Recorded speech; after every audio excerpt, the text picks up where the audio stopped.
Hello, entrepreneurs. Welcome to another episode of Entrepreneur Fundamentals. My name is Robert Bitto. I'm filming today in a different part of my warehouse because what the heck, I need to switch things up a little bit. Anyway, I haven't posted in a while because it's happy skeleton season and I've been really busy with getting orders out. Today, I wanted to talk about web designers. My favorite topic. Well, you know what?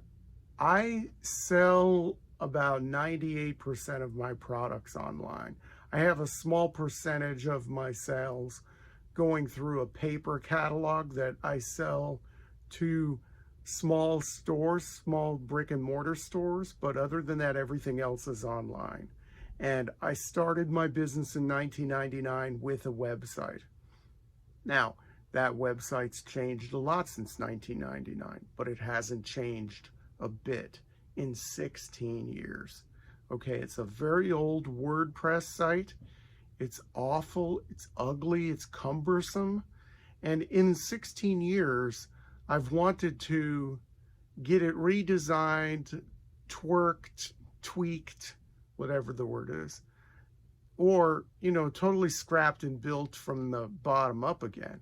And I realize now that there are a lot of packages that are out there that you can use.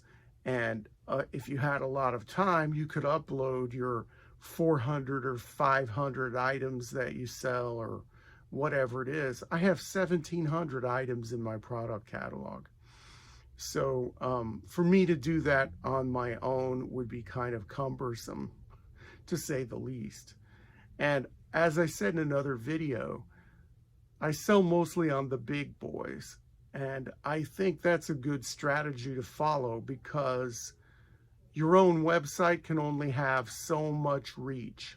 You can only do so much SEO to rank high on Google.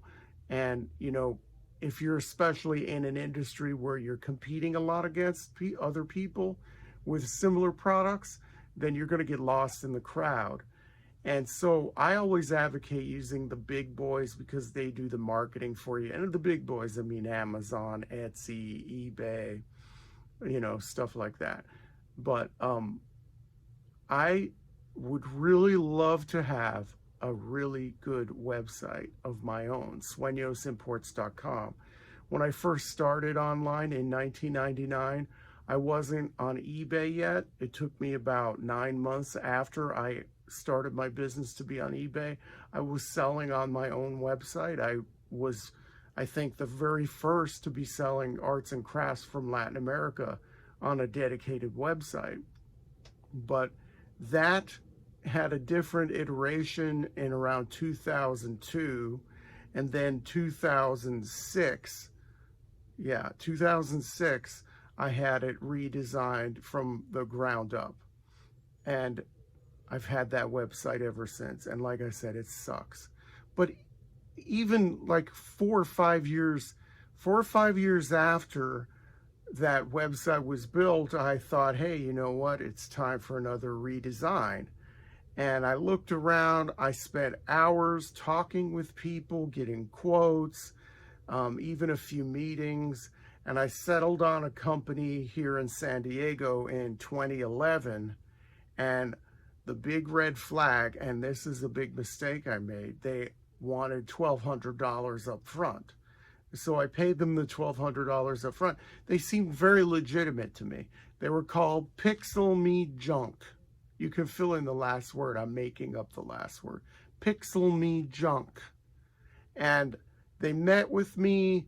I gave them their money and I told them exactly what I wanted. They said they could do it. And then when they first gave me the rough draft of the website, it was a really crappy template that I think a 10-year-old could do. I could do it. And back then there were not as many templates as there are now. There's a lot slicker material out there that you can work with. But back then, you really needed a decent web designer. This guy, he and his young wife were the ones doing this. And I told him, I said, this is not what I wanted. This is not what I asked for. You said that you could do a custom site for me, and this isn't. And one other thing he said is that the first screen to the website was give somebody a free offer, and then they'll get sucked in to buying more from you. And I'm like, I didn't ask for this, and you're not the one to be dictating to me what my policies are for my business. I don't give stuff away for free unless I want to, but not, you know. So he was saying, you got to give away something a little bit for free at the beginning, maybe one of your little metal charms. I'm like, no, I'm not hiring you for this. And then so he went back, and we went back and forth, and it was clear that he wasn't a web designer who could write his own code or whatever.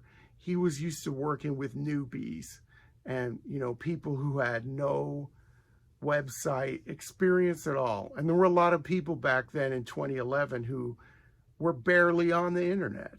It was 11 years ago or so. So it was hell for me to get my money back from these people, and they kept $300 of it. And then they left town. So lesson there, don't prepay.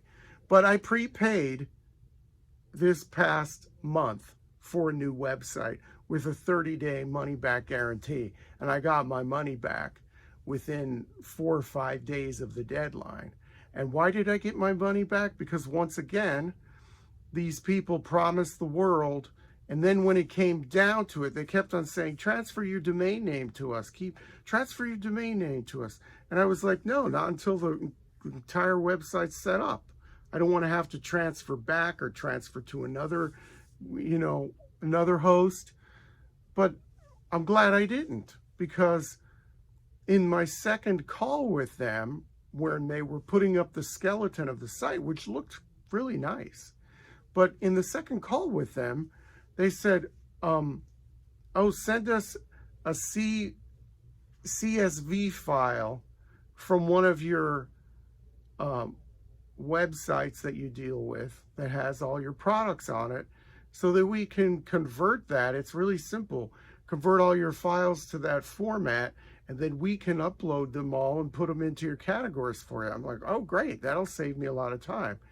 And then when I sent them the file, they said, we limit you to having 200 items because, we're hosting you, and that's part of the package. And that's, you sent us a file with 800 products, and we can't do that. And I said, I've gone this far, spent hours and hours and hours and hours with you guys, 2 phone calls, and then this comes up weeks into this. This should have been told to me the very first day. It should have been with your promotional stuff, and it should have been in your order details that you sent me when I charged my credit card, when you guys charged my credit card for $498. So they had a money back guarantee. And if they hadn't, I'd have to probably go through my state's bait and switch laws, because this was crazy. But once again, I'm back to square one, and I'm back to having a crappy website. And not to go into very many stories, but I get hit up for web redesign all the time. I get robocalls, those recorded phone calls. I get emails galore. And I went and I hunted around for what I thought was the best company, but they misrepresented themselves. And I'm just really tired of having to deal with web designers. And I've spent so much time, and I still have a crappy website in the end. And I say to myself, maybe an ex post facto justification, hey, I don't need a website because I make most of my money on Amazon, eBay, and Etsy. Why do I need my own website? I've said before that the big boys do a better job for you, but maybe it's because I've had a crappy website the whole time. I don't know. But it looks like I'm not going to find out what a good website does for me, at least for the near future anyway, because I can't deal with this anymore. But you got to be on your guard with these people. Don't pay up front. Make sure you get everything in writing, and make sure that they're pretty stable and they won't jump the next train out of town like what happened with me. I'm glad I only lost $300, and I know that from that Pixel Me Junk web designer experience that I'm not going to prepay. And the funny thing about those people is the guy thought he was getting close to me or something, and he invited me to his church. Can you believe that? Well, religious discussion aside, with website designers, just beware. That's all I have to say. And so wish me luck for my next try to have somebody design something for me. I do everything else in my business. Computer, web design stuff, that's all up to someone else. I do the accounting, I do the packing, I do the sourcing, I go on buying trips. I do every single thing with this business except that. And I'm not going to learn how to code. Anyway, that's all for now. Thanks for watching. And remember to always work hard, and may all your entrepreneurial dreams come true.